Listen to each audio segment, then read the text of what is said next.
Hi there. Good morning, children. A warm welcome to 8th class students. Today, we are going to study the poem My Mother. My Mother is a short but sweet poem by prominent poet Rabindranath Tagore. Rabindranath Tagore was born in Kolkata in 1861. He is popularly known as the Vishwakavi. Vishwakavi means the universal poet, and he is also called the Gurudev. Gurudev means the divine teacher. Rabindranath Tagore was the founder of Shanti Niketan, an experimental school in Calcutta. He was awarded the Nobel Prize for Literature in 1913. He was awarded this prize for his outstanding literature, Gitanjali.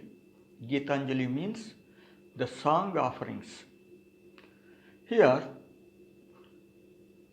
Tagore was and is called the Vishwakavi only because of this masterpiece, Gitanjali. Gitanjali, the song of offerings, offers prayers to the God, the universal God. Here, Tagore doesn't name any name of God or any religion. His religion is universal. His God is unique. So, wherever the Gitanjali is read or recited, it appeals to all religions and the God in all entities. That is why he is rightly called the Vishwakavi. And the Gurudev means the divine teacher. Why he is called the Gurudev is he is the greatest of all teachers of this age. He taught the people through his writings, either poems or songs or his novels or plays. He taught to the Indian people the love for their country and unparalleled patriotism. So, he is called the Gurudev. In this short poem, Tagore conveys a message that mother is always respectable and always rememberable. She is to be remembered at any age, either at child age or young age or adult age or at old age, whatever it be. The mother is mother. She is always worth remembering. This is what Tagore conveys through this poem. And he also conveys for a study as a poem. In this, with very limited words, he conveys wider meaning. He created word magic. The word magic here is he created an imagery. Imagery means word picture of words that is formed in the mind of the reader when a reader reads the poem. In simpler words, an imagery is a mental picture formed in the mind of the reader. This is the artistic caliber of the poet. His choice of words forms a picture while reading. This is called imagery. In the first stanza of this poem, My Mother, the poet Tagore is successful in creating a sound imagery, which is also called auditory imagery.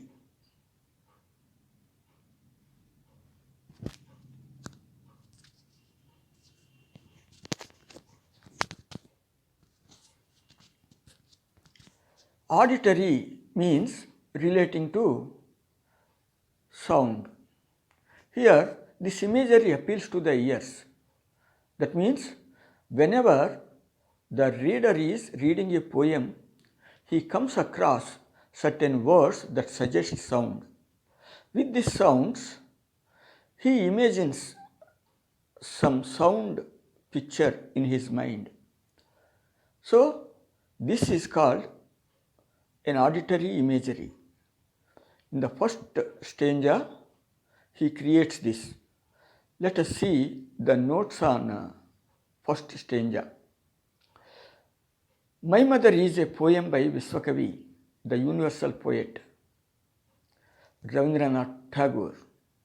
In this poem, the poet expresses his yearning. Yearning means a strong desire for someone missing. Here, the missing one is his mother.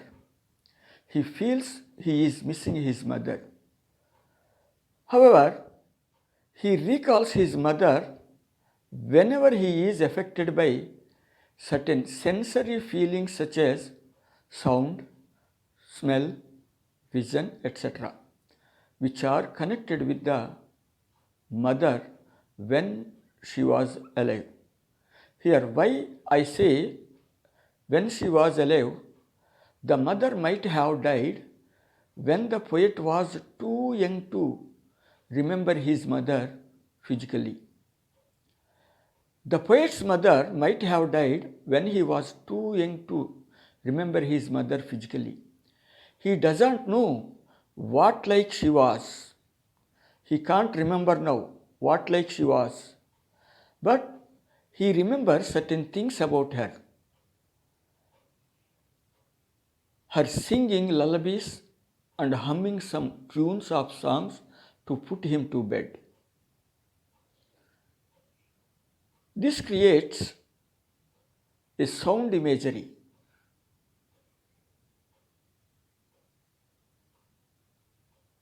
The poet very carefully selected the words to create an imagery of sound.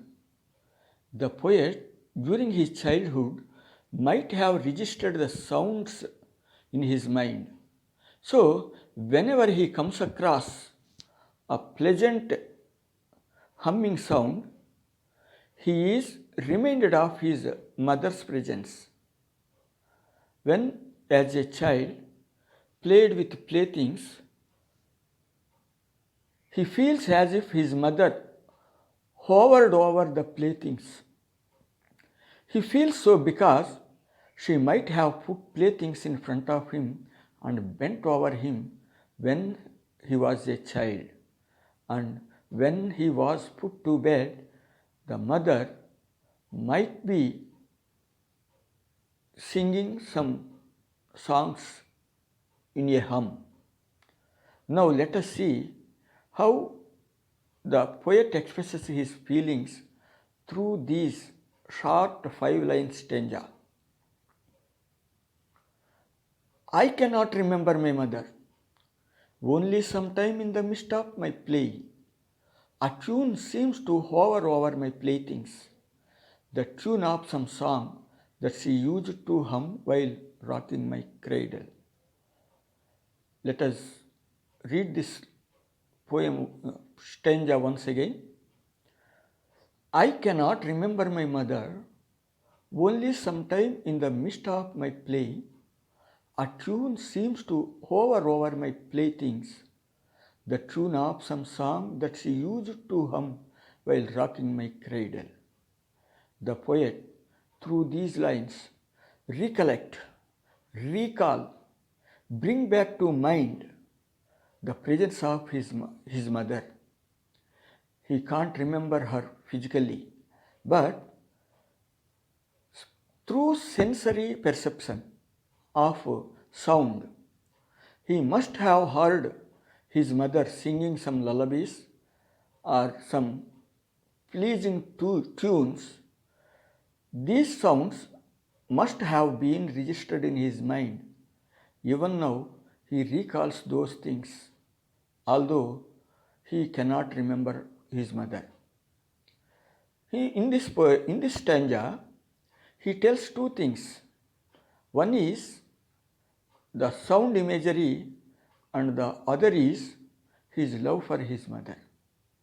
And he also tells us that he was young. That means he goes back to his childhood in writing these lines. Now, let us see the meanings of some difficult words in this stanza. Remember means recall, recollect, bring back to mind. Mist in the middle. Hover. Hover means remain in the air, floating. Tune, a song. Hum, to sing a tune without moving your lips and without forming words. Here, when you hum some song, you cannot pronounce the words because you close your lips.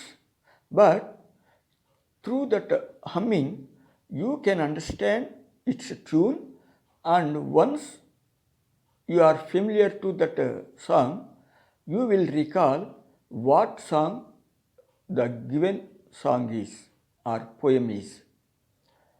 Rocking. Rocking means moving back and forth or side to side gently. You might have seen some rocking horse in your house. When you are too young, your parents might have bought for you a rocking horse. You sit on its back and move to and fro. That means back and forth. And when you were a child, you might have been put in a cradle and you were rocked in that cradle side to side gently to put you to bed. That means to make you go to bed. Cradle.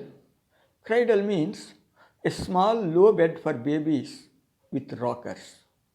Here, the poet creates a sound imagery. This is also called auditory imagery that appeals to the ears, and he also conveys the time of his childhood in this stanza. In the second stanza, let us see olfactory imagery that appeals to nose. Thank you.